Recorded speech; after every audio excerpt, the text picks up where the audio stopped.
Alps, near the city of Geneva, Switzerland, there is a tunnel. And machinery inside that tunnel sends beams of energy in a vast circle, so big it would take you nearly 6 hours to walk around it just once. And then it crashes them into one another. That machine is the Large Hadron Collider. It's the world's biggest and most powerful particle accelerator, a multi-billion-dollar instrument. And here's the thing, it freaks people out. If you begin to type the words Large Hadron Collider into Google right now, one of the Google searches that'll come out asks whether it can destroy the world. Well, it hasn't done that. That would have been our top story. But as of this week, it has discovered 3 new particles which could help us learn how our universe was born and what its future looks like. You know, since the beginning of time, man has always tried to cross boundaries that were not meant to be crossed. Man has always tried to know more than God intends for him to know. From the inception of man being created by God, wanting to have more knowledge, to the Tower of Babel or Babel being constructed so that they could supposedly be able to reach heaven, man has always wanted to know more, do more, think himself more than what he ought to think or know. There are boundaries, and this Cern situation is crossing boundaries that are never meant to be crossed. Now, they are looking into the atmosphere, trying to delve into realms and spheres, or however you want to put it, to try to discover what was already depicted in the Word of God. These are men and women who have no thought or respect or belief in our God. And so in their minds, they're trying to understand how the quote unquote Big Bang happened. But they're tapping into realms because we know that the Word of God says that the devil is the prince and power of the air, that there are spiritual darkness and they reside in the air.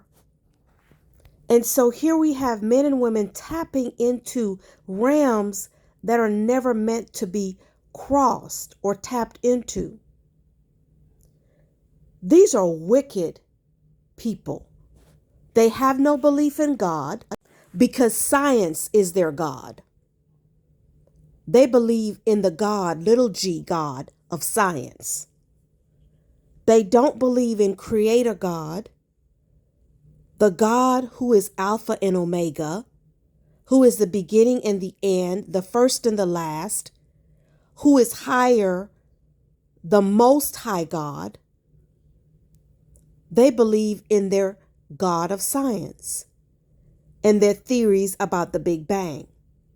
So they're tapping into realms trying to figure out life, when the Word of God clearly tells us how the earth was created, how we were created.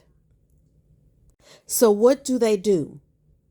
They spend billions of dollars creating this technology that's called Cern, that's supposedly going to tap into realms to try to understand how we got here, how the earth was created. But make no mistake, child of God, we must not be ignorant of Satan's devices. You see, Satan will use anyone who allows him to. And these men or women are being used by the enemy to tap into realms that are not meant to be tapped into, to delve into atmosphere and different entities that are not meant to be tapped into. They could have taken this money and end homelessness in the world. But what do? This is the wickedness of man, trying to play God. This is the same thing that happened to Satan. He wanted to exalt himself above God. And we see man constantly trying to exalt themselves above God. So we must continue to watch and pray. We must be very in tune with what is going on. We can't just be ignorant of Satan's devices. We cannot just turn an eye to the things that are going on, because we have to be able to pray against these demonic agendas. So I'm going to let you listen to the rest of the recording from this news outlet that recorded these scientists, and just listen at the thought processes that they have. And again, like I said, these men and women do not have a belief in the God we serve. So there is no limit to what they want to do. But just listen at their agenda, if you can make heads or tails of it, because a lot of it is scientific jargon. So you may or may not be able to even follow along with what they're actually doing. And I think that's the whole point. Watch this. He's a professor of physics at Yale University. Dr. Burns, thank you so much for being here. I'm very happy to be here. So let's start with the layman's terms here. Explain to me as simply as you can, what is the Large Hadron Collider and what does it do? It is our largest collider in the world. Some people describe it as the world's biggest freezer. It's also the world's biggest vacuum chamber, so it has lots of superlatives. But the goal is to get fundamental particles moving as fast as we possibly can, very, very close to the speed of light, and then we smash them together. You can think about this a little bit like a time machine. We're going back to the conditions that were very soon after the Big Bang, and by doing this, we're able to explore the fundamental particles in the makeup of the universe and the way those particles interact with each other. So the goal really is fundamental science. How does it work? And this, I assume, is why this thing costs so many billions of dollars and has brought together scientists from all over the world. You've essentially created a simulation of the early days of the universe here on Earth, and everybody can draw on it from together. Am I right about that? That's right. And it takes all of us. It takes the entire world community to come together in order to make this happen. And actually thousands of us to keep it running and make sense of the data from it. And as I understand it, you have now bumped up into, or I don't know quite what the verb is to use here, right? But you have discovered exotic new particles. Tell me about that. What does that mean? It means that we understand quite a bit about the matter that we can see around us. People are familiar maybe with the atoms. You learn about the structure of the atoms. But it's possible when we have access to even higher energies to create particles that aren't around typically in nature. We have to create them in our high energy collisions. And those are the kinds of particles that were only around very early in the universe when there was that much energy density and energy available. So we're able to study those exotic particles that otherwise we wouldn't have access to. And it's surprising how much those kinds of particles can actually teach us about the universe as a whole. Well, connect that for me, right? When we think about trying to, there's what you and I can observe with our eyes and our ears, measure in the ways that, I might think of as the conventional ways to measure things, but you are simulating early conditions that we have never really been able to watch in any real sense before now. So what are the implications of being able to see these particles for the first time? What are you going to do with that information? Well, we have a lot of questions. There's quite a bit that we've learned about the fundamental particles in the universe, but it seems that every time we learn something, there are more questions that come along with it. So I think by creating these exotic particles and this matter, we're trying to learn how did we end up with the universe that we have now, and what can we expect in terms of the way the universe will behave in the future. We have big gaps in terms of our understanding.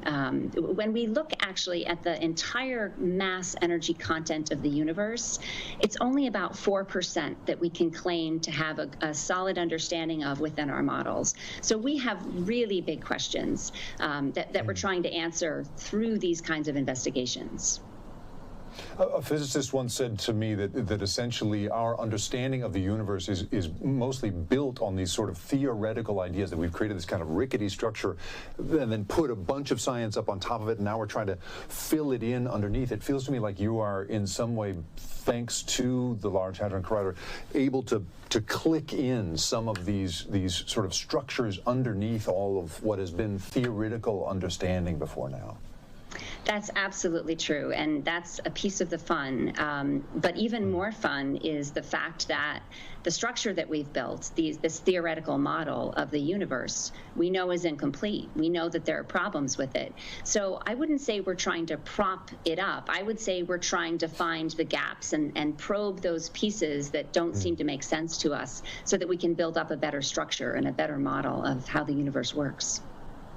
And give us the long-term objective here. Let's say you really get to a place where you feel like you understand the history of the universe in this way, really understand the fundamental particles, you know, and get to a complete picture of things. What will that make possible for us that we, you know, don't currently have available to us?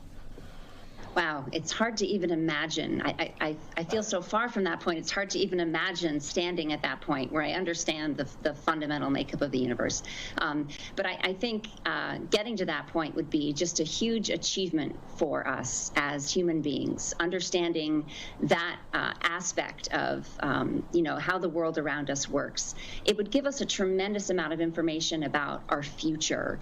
We look out at the universe now and we see that it's expanding at an accelerating rate. We don't understand why that is. We don't really understand what the evolution of that has been or what will be. So it would give us a sense of where we're headed in terms of the universe. It's interesting to think about practical applications of this kind of work. And those kinds of things are hard to predict. Because in the history of the field, when we first discovered the electron, for example, that was almost at the level of a magic trick in terms of trying to understand a new phenomenon that wasn't grasped earlier. So it's not really simple to talk about practical implications because I don't think we know them. We do know that in doing this work, we're moving forward a lot of understanding and pushing computing and different technologies to enable us to do our experiments. So in that way, we're moving forward all kinds of frontiers of knowledge. Well, it's really extraordinary to imagine you all deep underneath the Swiss Alps, simulating the earliest days of the universe, putting particles together the way that really only the universe was able to before now. So extraordinary work you are doing. Dr. Sarah Demers joining us from Switzerland tonight. Thank you so much for your time and your insights. Thank you.